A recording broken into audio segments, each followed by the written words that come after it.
Getting ready for that first cut, which was actually on Ian's finger. And you want to show him your little band-aid? We're good, thumbs up. We got project manager here. Enzo, good boy.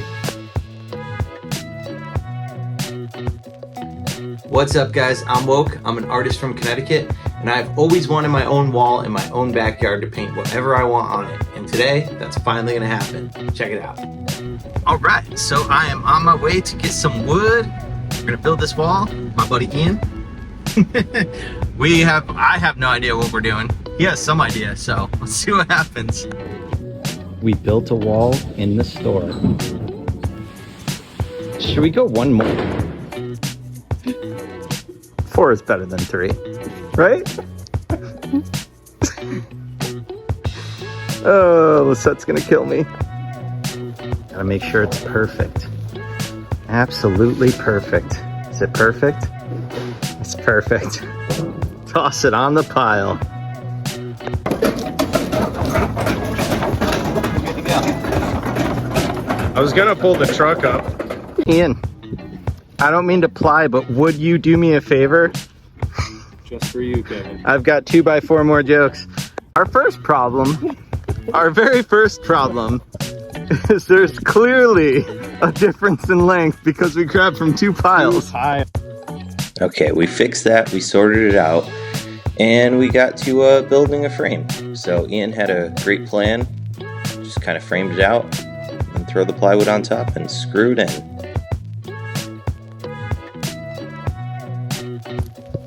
Taking a break? You taking a break?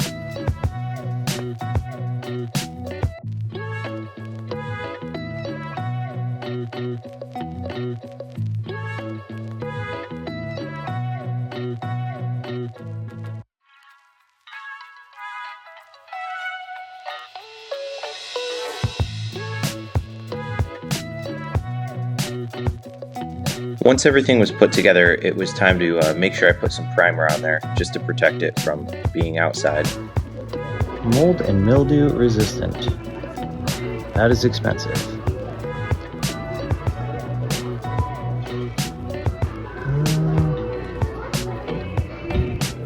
Alright, we're going with this.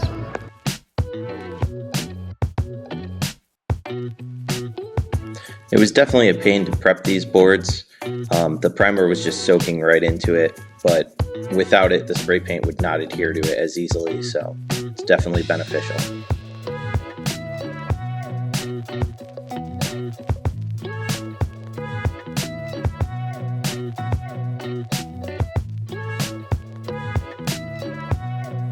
All right, quick little project update. We got everything framed and ready to beast it up. However, the ground is very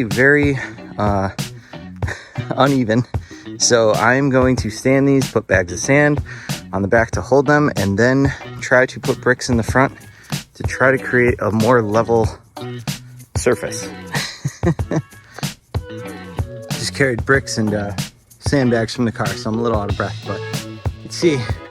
There's this little gap here that I gotta even out and close, and I've realized there's never really problems anymore. It's just more content for you guys, so enjoy.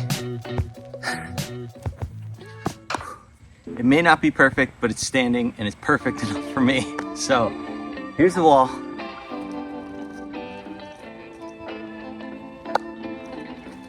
Eight feet tall, 16 feet wide. We gotta figure out what we're gonna paint on this. Actually, I already kind of did because I took a picture when we were in the store with the 4 boards, so I got it in the iPad, but I'm gonna show you guys the process.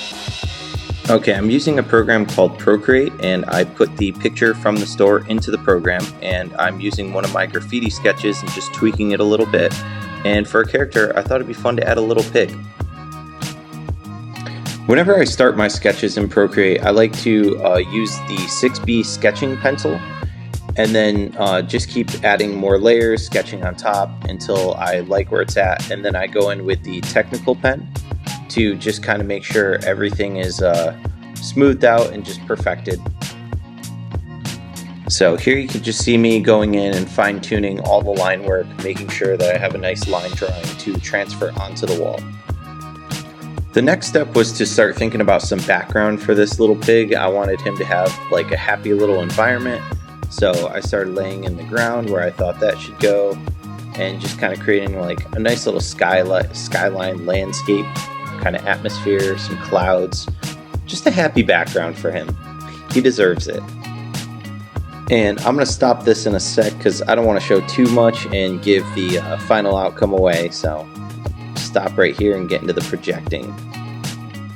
Because this is in my own backyard, I might as well be lazy and just project. I don't always project. I do have some videos. One of the videos that has a helpful tip is my zombie video.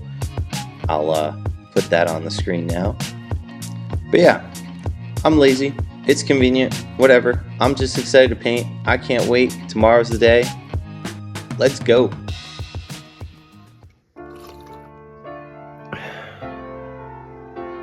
I was so excited to paint today. Just woke up and this is what it looks like outside. It's a lot of rain. Hopefully it clears up. I guess we'll see.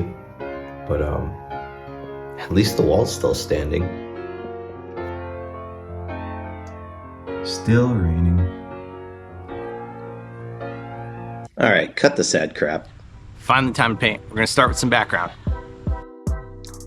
So I figured it'd be smart to start with the sky, just basing a bunch of blues. I'm gonna create a gradient from dark to light, from top to bottom.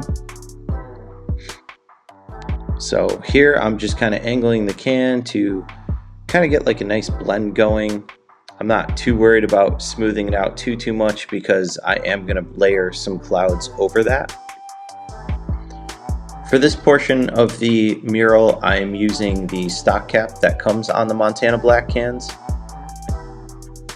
As I get more detailed with the clouds and start layering a little more, I will eventually use the level 1 cap. I believe I will use it on this next tone. Yep, for this lightest tone, this is the level 1 cap, just to kind of create super tiny details and get those puffs looking good. Alright, so I've got the sky in, but I'm looking at the ground here, and I think maybe, I feel like a weatherman right now, maybe putting a fence, like a, kind of like the old farm fences to keep the animals in. I think adding that in the background would just be a nice little touch, so we're going to do that now.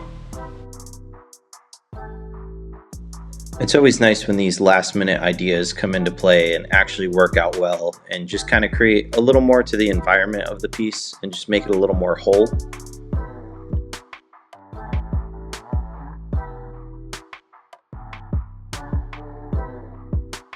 Here you can see me using the tiny pink stencil cap. I love using this tool for all the fine details. It helped me get all the little wood grain in there.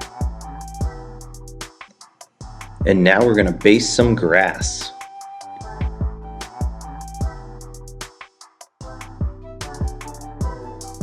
And I just did a lot of layers of green to kind of just create some slopes and humps to the ground, so it's not just, you know, one blank shade of green. I just wanted to get it a little more natural kind of feeling. Eventually I go in and add little blades of grass here and there just to add those little details.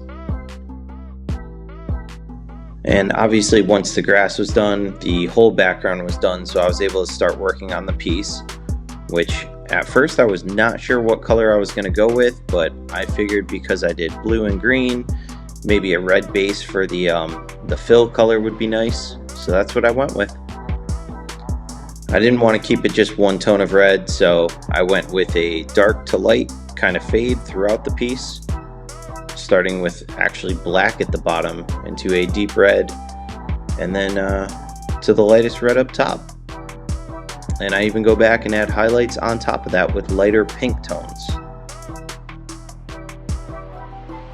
I think adding the highlights in the sections that I did over the blend just kind of added another element to it, so it's not just a fade. It does have some shines here and there. And then once I started adding the shadows, which I'm doing now, it kind of helps to give it a little more of a three-dimensional feel in the end. Alright, now we're really making those shines pop.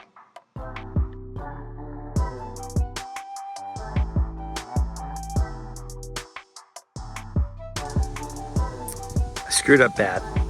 Behind my wall right now, and I noticed something that's not very good. I went to the store to buy bags of sand, and I guess I got some kind of sand mix that makes like cement, and it rained the other day. And the bag broke open. So this ain't going nowhere. That's all rock now. Oopsies. I'll worry about that later. For now, I got some outlining to do. So I decided to use a beige color to complement the red. I thought this worked out well. It's definitely nice to just kind of try different options. There were some parts in this piece I remember going in with some of a darker tone that I didn't really like, but it's just paint. You can always go back over it. So the important thing is to just have fun with it.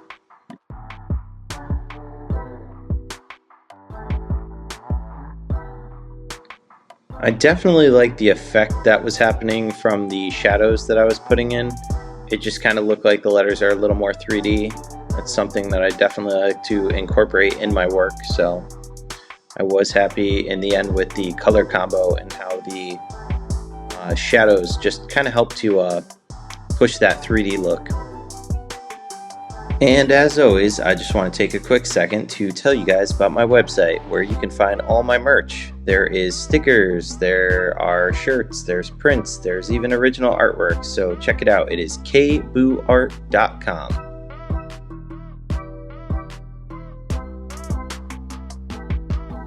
Now it's time to start the character.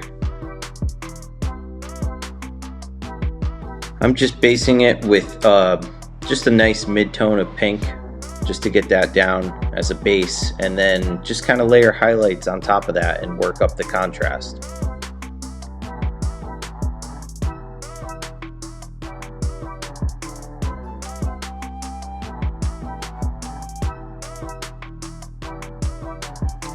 And from here on out, you guys are only getting close-up shots until the end so that you can get more of a grand reveal.